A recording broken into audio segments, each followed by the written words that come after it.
What's good, YouTube? Welcome back to our YouTube channel. Today I got a quick video for you guys. Wanted to talk about Shaedon Sharpe and the 2022 NBA draft, and just really wanted to talk about how he fits in with this draft now that he's been ruled eligible for it.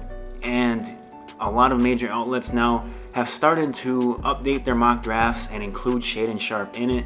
Now there's a lot of conversation about if he will actually declare for this year's draft or wait another year. That's up for debate, but today I just wanted to talk about, like I said, how he fits in with this year's draft, where I kind of see him going or where I would have him going, and just overall talk about Shaedon as a prospect, because he's a top tier guy and will be one of the top picks no matter if he declares this year or next year. So I want to talk about that, but more importantly, I want to hear what you guys have to say about Shaedon Sharpe and this year's draft. So leave your thoughts down in the comment section below. Let me know where you think that Shaedon will go or where you'd have him go. Leave those thoughts in the comment section below. And with that being said, let's get into the video.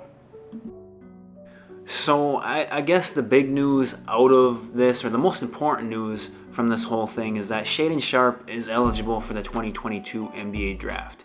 And I think that's huge because this year's draft, it kind of lacks some star power or maybe high-level talent or prospects in it. There's some good prospects, but there's not necessarily that one like can't miss type guy or is going to be a future all-NBA guy for the next 10 years.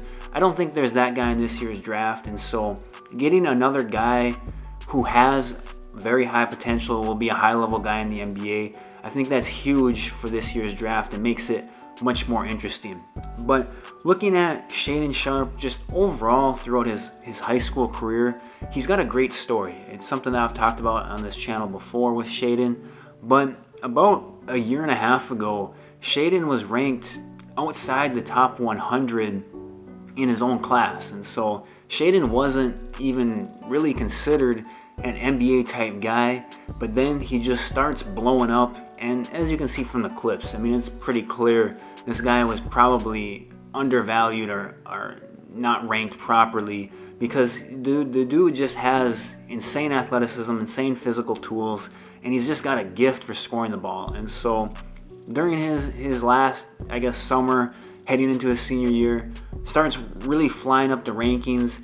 A couple people go pro, reclassify, whatever. He ends up being, heading into his senior year, the #1 player in the class, commits to Kentucky, plays half of his senior year and decides to, I guess, reclassify and head to Kentucky at the semester break.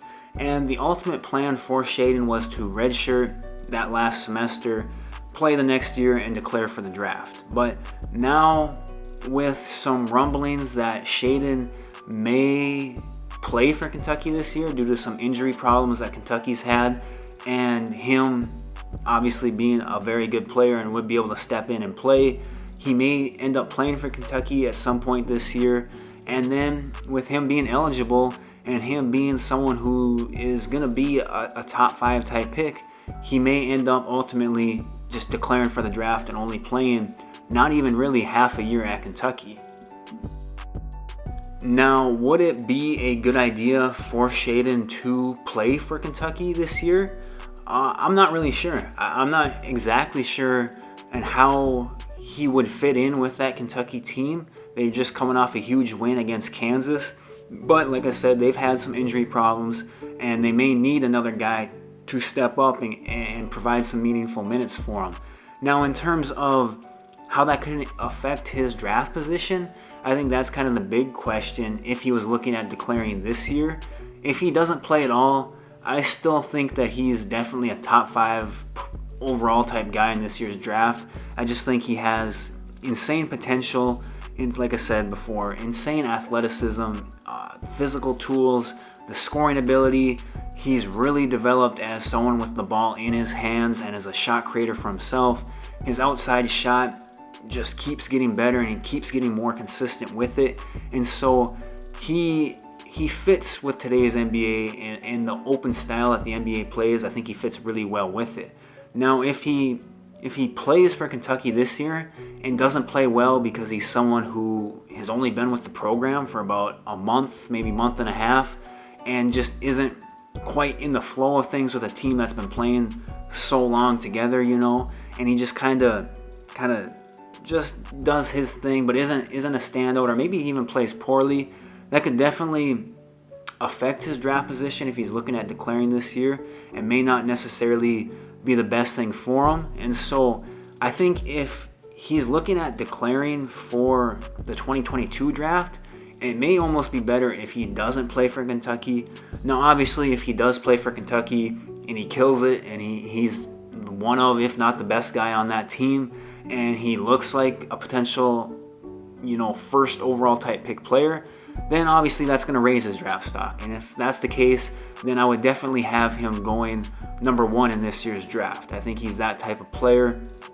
Now, if his goal is to just declare for the 2023 NBA draft, then sure, why not get some minutes, get some experience, head into next year as the man, and he can really take control of that offense and be the guy. And I think if he goes into the 2023 NBA draft, he's still looking at being potentially the first overall pick if he has even a decent year, I'd say, at Kentucky. He's just got that type of potential where he could do that. Now, if you just look at the 2022 NBA draft, and if, let's just say, he doesn't play, then I think he's still, in my books, the top guy in the draft. I like him more than Jabari Smith. Jabari Smith's who I would take number 1 overall right now. I like him more than him, and I think he's got a higher upside. I think Jabari Smith is going to be an all-star level player, could be your number 2 on a championship type team at the NBA level. I think Shaedon Sharpe could potentially be good enough to be the best player on a championship team, or the best guard on a championship team. And so I think that's really important. I think just guard play and people with the ball in their hands like that is really important. Jabari Smith could be a really, really good number 2 in my opinion. But like I said, I think Shaedon Sharpe has more upside to him. And I think he's the better long-term prospect, or at least upside guy, than Jabari Smith. But that's just my opinion. Right now, other drafts I know have him hanging around the number 5 spot for Shaedon Sharpe. And so I think he's number 1. They have him at number 5. We'll see how it goes. There's still a lot that, you know, happens between now and June. And so we'll see. But leave your thoughts down in the comment section below. Let me know what you think of Shaedon Sharpe, the 2022 draft, all that. Leave your thoughts down in the comment section below. Make sure to hit the like and subscribe button, and I'll talk to you guys later.